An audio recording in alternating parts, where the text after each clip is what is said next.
played hard and physical, which gives you a chance to win games, and you limited the big plays. And I think that's probably more than anything else. I think what we learned was if you make people have to work down the field, eventually you'll get a good play or a good stop and put them in the third down. And we've been really good on third down, so we just got to continue that.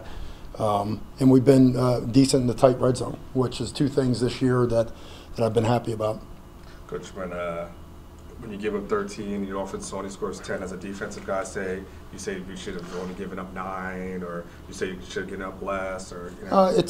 To me, we all come in with the mindset of the reality is it's kind of like a pitcher going into it. You put a game plan together that you think you can throw a no-hitter. I mean, that's the way that we game plan. Everything's aggressive, that part of it. And games are going to be like that. There's going to be some tight ball games. But to answer your question, yeah, I mean, pick a ball off. Pick a ball off, put the ball on the 35-yard line for our offense, and let's kick a field goal and win the game. So, yeah, absolutely. I mean, there's been too many of those for our liking here. We got to learn how to close out games. Got to learn how to make critical plays at critical times. And that right now is just keep plugging away. I know we talked about it last week about the play with Oklahoma. It's the same thing. We've gotten better, but that's our focus every day in practice. Is we just don't know when that play is going to happen. So balls laying on the ground, pick it up, and that's 3 less points. There's a whole bunch of plays during that game, but we've got to do a better job in crunch time defensively of winning those games. Did PJ say why he didn't hustle after that? No, to me it was one of those things where he's kind of, I thought he had time to scoop and score. In those situations, critical inside the 2-yard line, that's face first, get the ball. Mm-hmm. And I think just the surrounding part of not understanding, like there was a guy right next to him, I think he literally thought he could have picked it up and ran it back. Right. Todd, last week we talked about some of the stuff you guys were doing to maybe get Chris back on the right path. Yeah. What did he show you? Well, he showed some physicality. That was the part that, I thought he stayed disciplined with his eyes. He's another guy that had a chance to pick off a ball later on down in the sidelines, but he played really well. So did Holton. Holton played really well, so it's a positive step. He was very emotional after the game, Chris was. It was one of those things where he's starting to figure it out, and he's starting to, it's almost like a constant battle with himself is, focus back in, and I thought he did a great job throughout the game and was there. I mean, on the sidelines he was there, in the mini huddles he was there, so a positive step, and we need that kid to play big the rest of the year, so it was really good to see him do some good things out there. For Brecken, what's the process been like going from, has he gone from your room to Coach Giles' room? Yeah, he has. What's it been like with that? It's been good. I think, from his standpoint, it's, you want a kid to feel comfortable about where he's at and what positions he's at. And, he does have a good first step, and that's the one thing about him is he has some natural instincts to get into the quarterback. But there's some things that he could do at linebacker that we utilize him. So it's kind of the best of both worlds. He comes in there, he can play defensive end for us. We can get into our sub package on third down, or what you saw the majority of the game versus Okie State, where if we have to drop him, we can drop him because he still has some backer skills. So, he played really, really hard. He does every week, but it was the first time since I've been here. I saw some of his film last year, but I thought he finished plays. And I thought collectively he had some opportunities during the first couple games where he didn't finish, and it was good to see him get a couple sacks and a couple really nice plays that he did. You know how many interceptions y'all dropped that you should have had this year? I don't off the top of my head, but there's some things out there that we just got to finish. So I don't know the number. Yeah. In terms of Hager going forward, does he earn more time in your mind? Yeah, he does. He does, and to me, it's his efforts kind of separates him from, and obviously he's a little bit faster and a little bit more mobile than some of the guys. But like we talked about in the past, it's, you might come into the game and say, hey, this game he's going to play 30%. Then we go up the following based on the way he played and the way he practices, which is to me more critical than the way he plays. And he's been practicing well. Is to say, hey, Oscar, we're going to bump him up to 50. And that's kind of how it works in our room. Make an evaluation first off on practice, and then production in the game. You could practice your ass off, you don't make a play. I mean, to me, it means nothing. So that's how we kind of base our decisions off of. Your thoughts on Baylor when you watch him on film? Yeah, Mims is a monster. I mean, that's the guy that just, to me, Like when I watch that tape, he is a huge target. And, you know, the one thing that they are is they're very multiple. And that's the thing, you know, Coach Rule will do is, you know, he'll come out with 3 receiver, 4 receiver, you know, 2 receiver, 1 receiver. So there's a lot of work that goes into preparing for him. And that's what we're going through right now. A lot of things that we haven't. Normally people in our league come out in 3 receiver, 4 receiver. You know, they'll come out with, you know, 2 backs and dot the I. And they'll come out in different, you know, 2 tight ends, a fullback, and stuff that's from our standpoint that we got to prepare for that. So that's what we're doing right now is we're preparing for all the stuff that they do. Is Denzel one of the best receivers in the country? I know Sills is 15 touchdowns. Yeah, and James me Washington's pretty me good. personally, I mean, just the way that guy runs. I mean, golly, is he fast? Yeah. And he's big. I mean, you know, just watching him on film, I'm sure he looks pretty as all when you see him live. But you know, he's impressive. I mean, the way that he can. You know, you're watching some really fast defenses, and you watch him just run away from people and like, catch him, come on, somebody catch him, and he just keeps going away from him. So I don't know what the stat in terms of that, but I thought I saw something in terms of the longest pass plays. I think they're like in the top 5 in the country in terms of like 70-plus plays, and it's because of those guys. They can absolutely fly. Have you seen, you know Rule well, obviously you battled it out for the AAC last 2 years. How different, you know, it seems like he's kind of incorporated some of the Baylor offense too. Yeah, there is. I mean, there's a collection of it. There's some things that are like staples that he does. The pass game that they're doing is very similar to what they did at Temple. Having a featured receiver is very similar, but really, you know, still run the football and have an identity that way too. So you do what's been successful, and he's been successful every place he's gone. He's a heck of a coach. But Zach Smith, what separates him from other quarterbacks? You know, it's the control of the offense. He's very accurate. He can actually throw some balls, you know, big field and do some things like that. And then, you know, Brewer came in last week, and, you know, and took him to, you know, 3 touchdowns in 1 quarter. So he reminds me a lot of Sam. You know, he just goes out there. He's gritty. He makes all these plays, and, you know, had 2 4th-down opportunities in the West Virginia game that he converted, and, you know, found a way to get him to a 2-point conversion to try to tie the game when they were down by whatever it was. So both guys will have to be ready for it. How do you know Tom? Tom said the message to the staff is don't panic. Yeah. What you've seen him, highs, lows. How would you describe his demeanor? Oh, he's been great. I mean, to me, he's teaching, he's coaching, and that's the one thing I think. You know, when he brings up that word from a coach's standpoint, is you're a teacher, you know, and they're looking for guidance. They want to know, how do we crack that last, you know, piece of the wall to break through, you know, and that's the one thing we talk about as a defensive staff, and I'm sure it's offensively and collectively as a staff, is just remember you're teaching. Teach. You can smell it, you can taste it. There's, you know, like we talked about, like, you know, taking a hammer to a wall. You crack it enough times, you can feel the difference in terms of the vibration that it's making. You know you're getting close to breaking through it, and just keep cracking away. And that's where we're at. Todd, going back to Brecken and kind of moving him around, find a better system, is there anyone else in your defense that you feel like you may need to move around to get more production out of them? Right now, no. I think as moving forward in some of the specialty stuff, there might be some guys in the back end that could step in and play in different roles. The corners are the corners. I'm talking about like interior, maybe nickel dime, safety positions, because we need a little bit more, you know, production off of that. But we also need to rotate some guys into it. I start to get a little bit worried because, you know, 4 weeks of camp, you're getting into week 8. That's 3 months of some of these guys going a lot of reps. So, you know, trying to keep those guys fresh, being smart with them in practice, and then rolling in some guys situationally. Up front, you know, we talked about it beforehand with like Malcolm and Charles and those guys. You know, even take a look at Nashawn as a guy that can play up front with his hand down. So just trying to roll in some more speed, because, I mean, in this league, you can't be slow. And the more athletes you have and the faster are, the less chances you have of like them getting 50-yard plays on you. Maybe it'll be 15 yards. So it's a work in progress. Right now, off the top of my head, nobody is like glaring like, hey, you know what, this guy's going to show up in Baylor. It's not that way. You're going to see the same group, but you're just going to see some guys a little bit more than what you've seen in the past. Baylor's offensive line's been pretty beat up too. Yeah, they have. So, you know, it's it's like anything else. You get into this and, you have some, whether it's injuries or whether it's youth, it's all the same. You battle through this thing, and it's, like I just said, you're 3 months into playing a whole bunch of football, and that's where we gotta, we gotta be smart with our guys. We gotta make sure that we get them to the fight. Is Levitt healthy, the running back?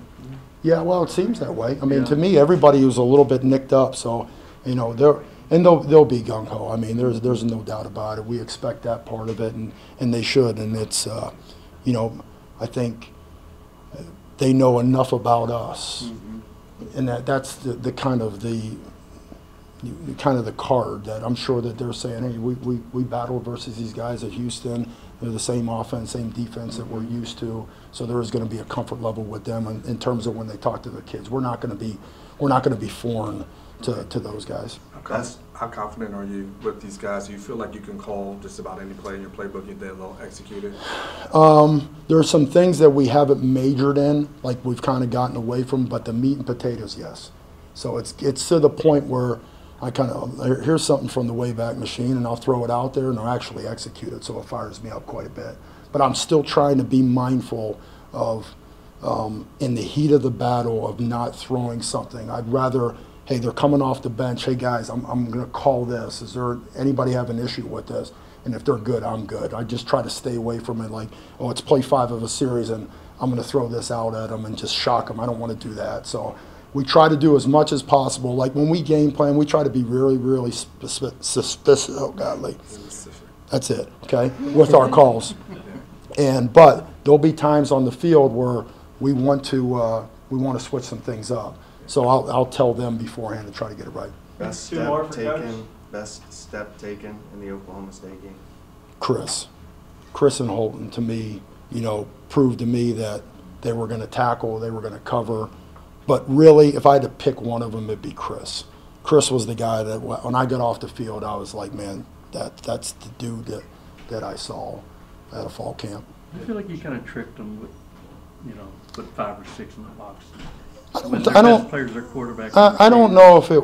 They did exactly what you should do: run the ball. Right. They did, and if we don't hold up front, then they run the ball for 400 yards on us, or they flush us out of it. One of the two. So I just sit here and say no. I think what it came into was we were able to wiggle around blocks. We were able to get off blocks. We were able to perimeter support with our corners, and we were holding up.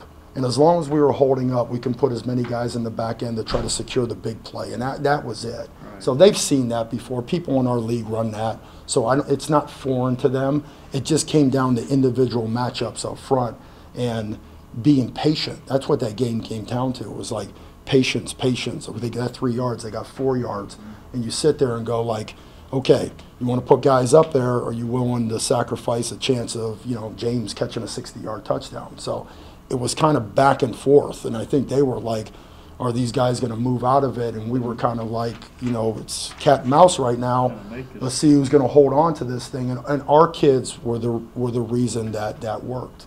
The guys up front, and especially our corners that ran, the run support by the corners was excellent, and that gave us the opportunity to keep those guys deep and then make a critical play here and, get a strip, third down was good, and, it was just one of those deals. Yeah, Shane's had a good week of practice, obviously, but I think with Sam, it's been positive, and hopefully have him back tomorrow. Tim, I guess Tom said that Maringer moved up to the box this game. Mm-hmm. How did that change anything? It helped. I think Drew's been an offense coordinator before, gave me another set of eyes to help. Obviously, as we've played in some of the previous weeks, we've had some different defenses that we hadn't prepared for. And to have 2 minds up there, maybe communicating, drawing things up, and being prepared and proactive that if that were to happen again, have a couple of guys to be able to get up there and to be able to do that. So Drew's a really great young coach, and certainly was a big help. So he'll stay up there. I believe so, yes. Okay. Tim, offensively, have you guys thought at all about mixing it up a little bit with some trick plays? Are you guys a little gun shy after the Iowa State? I guess? No, you know, we had a couple called that you know, didn't work out.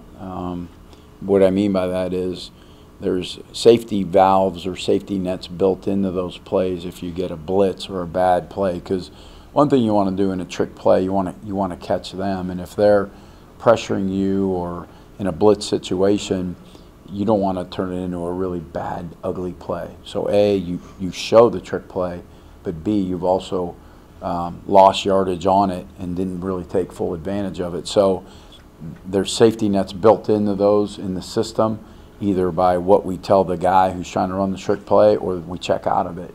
So we had a few. I mean, obviously we're trying to figure those questions out in terms of scoring some points. We know we got to do that. There's no question about it, and we're not doing that, and it wasn't good enough.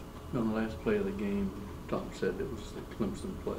Yeah. When it didn't look like the Clemson play. Yeah, I didn't. Then it was to the other side. Right. Can you tell me where the breakdown came? I think Sam was a little bit late. I think he was late. I think the route was a little bit deep. We wanted 3 steps in and out. It was 5 steps. So I think it spooked him a little bit coming out. They were able to, I think, dissect that it was coming because it took longer because it was deeper. Tim, why did you guys feel comfortable with the receivers that you guys had in that last play, with having Monty Collin and Will Jordan on the sidelines? I think the big thing was trying to tempo them, to keep those guys in some of their calls. They seemed to vanilla up a little bit when we were doing that. Had some success early in the game and at times throughout the course of the game, even in the second half, of tempoing them and getting them either misaligned or in a more vanilla call for us, which allowed us to have better chance execution. So we were just trying to play fast at that time. Coach, every week you guys say you want to run the ball more, but and of course you guys say you want to run to Maryland, Daniel Young. Neither really seems to happen consistently. You guys had a play where Chris Moore gained 15, and then you called 3 straight pass. Yeah. Is it the running backs themselves? Do you not maybe have the confidence in them? Is it maybe the offensive line and the injuries? Like, what prevents you guys from committing to the run? Well, I think it's a combination of things. I'm trying to think of the one where Chris was that the holding call that put us second and 19. There was a 16. There was also in the beginning of the fourth. There was a 15-yard run. And then then he got a first down on the first play, and then there was 3 straight passes. Yeah, that was the holding call by Cade. There's 2 different ones. I don't remember the other one. The and I'm not saying it wasn't. Okay. I just don't remember. I don't know. We are trying to be committed to the run. I mean, definitely. We also want to take what the defense gives us at those times. It's a combination of a lot of things right now, and it could be. It seemed like offensively, positionally, everybody took their turn at one time or another having a breakdown. It could be the quarterback not staying in the pocket, throwing the pass. It could be an O-lineman not sliding to the right gap. It could be a receiver didn't run the right route or didn't make the catch. Every position at one time, a holding call by somebody. So those things that took place through the course of the game throws you off schedule, it throws you out of rhythm, it throws you off of sometimes your game plan. As a play caller, you're trying to find that rhythm. It got to a point where sometimes you're not even looking to try to score, you're just trying to get a first down. You're trying to get positive yards with the guys at times. And we're not losing faith. We believe in what we're doing. We just got to continue to keep coaching our guys, and whoever's playing, we got to coach those guys, whoever that is, and continue to work them to get better. And that's kind of the mission and the goal for our guys, is to go in there and play as hard as we can and protect the football. Again, we got to do a better job and try to play penalty-free, mistake-free football. That gives us a really good chance to win. Are guys pressing, Tim? I think they are. I'm pressing. I mean, I'm sure they are. If I am, they are. I'm trying to call the perfect play every time. and I think they're trying to execute perfectly every time. And it's interesting, Coach Herman, one of the things he's always said, he's never asked them to be perfect. He's never asked anybody to be perfect. He's just asked them to play really hard, trust, believe in the coaches, believe in the system, and offensively protect the football. And we need to do that. We haven't done. We had 2 overtime games. We turned the ball over inside the 5-yard line, 2 of them. You know, so, and that falls back on the quarterback and me and the offense of doing that. Seeing the field that well. I don't know if you remember the play Duvernay was wide open. Well, yeah, that was the play that you talking about, the double move, the double move. Right. Yeah, I don't. Threw underneath the columns. Yeah. Covered. Yeah. Did he say what he saw after that? He said, he just said, Coach, I thought he was covered, and I took my eyes off him, and I tried to explain the reason we're calling that is because we think it's going to be there. You know what I mean? That specific. Yeah. Oh yeah. He's the primary. So it's the one we threw against Oklahoma that he got behind him, but he kind of let him out of bounds. Right. But yeah, we felt like they were starting to sit on that route, and it was time to take that shot, and we did, and he missed it. Did he have trouble seeing deeper? I don't think so. I really don't. I just think, you know, he's been back there running around for his, you know, quite a bit. And I think he's trying to make fast decisions, not waiting on people.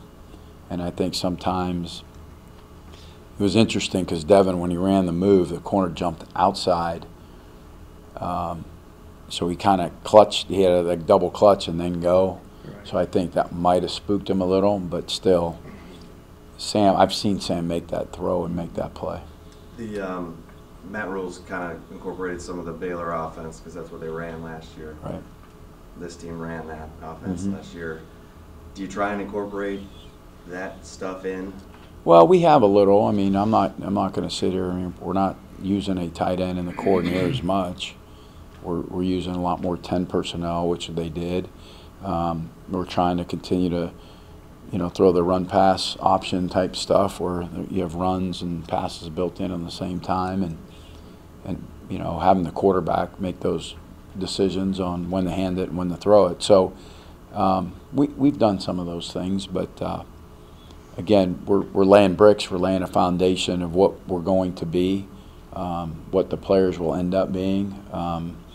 Again, I still love our guys. I'm still excited about them. We're a young football team on offense. They play really hard. They believe. They got to quit pressing and just go out and play and have some fun. Coach, what do you think that the benefit is of the constant rotation of receivers and running backs? It seems like you guys have different personnel out there so many times. Yeah, I think the underlying to that is keeping them fresh for the fourth. You know, when you need those guys, and we've been in a lot. I mean, think about it. We've played 5 overtime quarters, which is a lot, you know, for a lot of teams. And so I think it's just having those guys be able to play really fast towards the end of the game as well and try to wear down the defense. Do you think is there part of it maybe that prevents them from getting into a rhythm and learning their opponents? I think there could be some merit to that down the road. You hope through practice reps, through game reps, because they're all playing. So what happens is, too, their focus at practice is good because they know they're going to play. Unlike a guy who doesn't play, sometimes they tune things out. These guys all feel like, hey, I'm getting in, I got to pay attention. So, and they do get reps at practice and they get reps at games. So you would assume that they're going to continue to get better as well. So that's a thought process. And, you know, we've juggled so much lineup, we've needed everybody. So it's a good thing we have played them. Tom said his message to the staff was don't panic. Mm-hmm. What does that mean to you, and how did that message come across? Well, first of all, I appreciate that. I mean, obviously, it's not a good day when, you know, our defense played outstanding. I mean, I love those guys and what they did, and, you know, I didn't hold up our end of the bargain. There's no question. So to have Coach say that, you appreciate that, and he's right, though. He's right. You know, we got to continue fighting. We got to continue clawing. We got to continue to work. It's happening. We know deep in our hearts it's happening. We're pressing. We're trying to make it happen instead of letting it happen.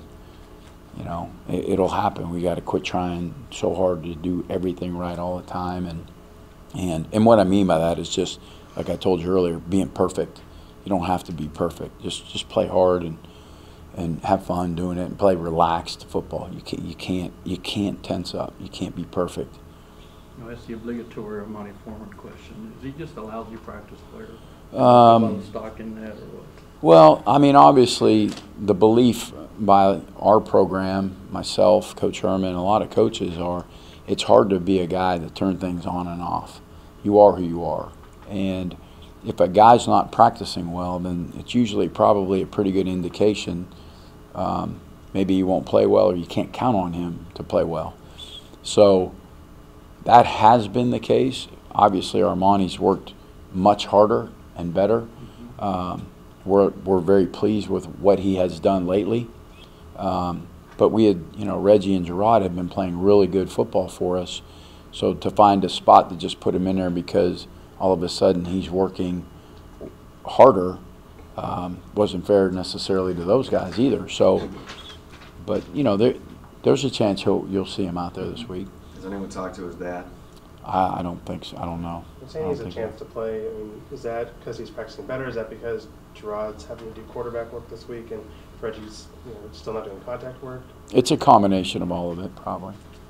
I mean, we have a lot of guys. We certainly have moved somebody there before. If he wasn't doing very good, we certainly could move somebody there. Who else would you move to that spot? I mean, I don't know. There's a lot of guys. I'm just saying we could if we needed to. If we felt like Armani couldn't go in there and play for us, we would. But if we feel like he can do it because of what he's doing, then certainly he'll get his opportunity. Gerard getting reps at quarterback? A little bit, yeah. Safety valve. Kind of like the last time? Yeah, in case we need him. You hopeful Two get last ones for Reggie? Tim. What's that? You hopeful you get Reggie back or not? Yeah, I think we should be okay there. Yeah. Mm-hmm. Okay. And what about Rust as far as Shane goes? He hasn't played. He's actually had a good week. Yeah. I was concerned about that a little bit, not having to have, quote, live duty, so to speak. But you know what? He's done a really good job. He's dived into the film even harder. I think he's really excited about the potential and the opportunity to go out there this week. Thanks, Coach.